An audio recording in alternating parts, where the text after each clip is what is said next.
Dans cet extrait, nous allons voir les fusions des données dans Adobe InDesign.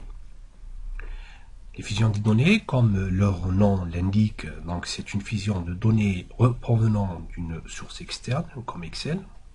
Je vais vous donner un cas réel. Là, c'est un travail qui m'a été demandé par un client.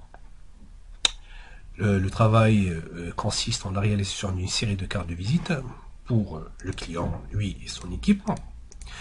Je lui rends un tableau, je lui donne un tableau à remplir. Ce tableau contient des colonnes, des têtes de tableau où il y a le nom, prénom, la fonction, l'adresse, la société, le téléphone, le fax, le portable, l'email et d'autres informations. Donc il remplit pour chacun de son équipe toutes les informations le concernant. Là, j'exporte le fichier, je fais un enregistrement sous, donc j'enregistre mon fichier sous format texte Unicode, ou bien sous format texte séparateur de tabulation, que j'appellerai par exemple Erzil Shopping. Je fais enregistrer, il me demande de confirmer, je ferme bien sûr la base de données,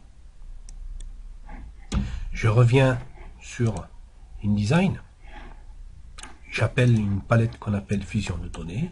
Pour le moment, les données sont fusionnées, mais je peux sélectionner une autre source. On va voir cet exemple. Je fais ouvrir. Là, ce qui va se passer, c'est que mes champs que j'ai réservés ici prennent leur place.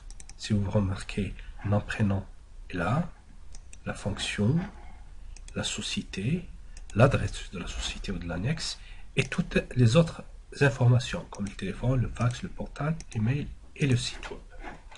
Je clique sur aperçu pour voir un peu le résultat.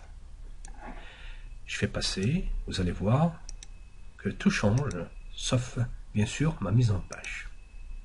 Une fois terminé, je génère un fichier InDesign où je retrouverai chaque carte dans une page à part. Je vais cliquer sur l'aperçu, fermer les palettes pour passer d'une page à l'autre. Voilà. Et voilà le résultat qu'on peut exporter en PDF.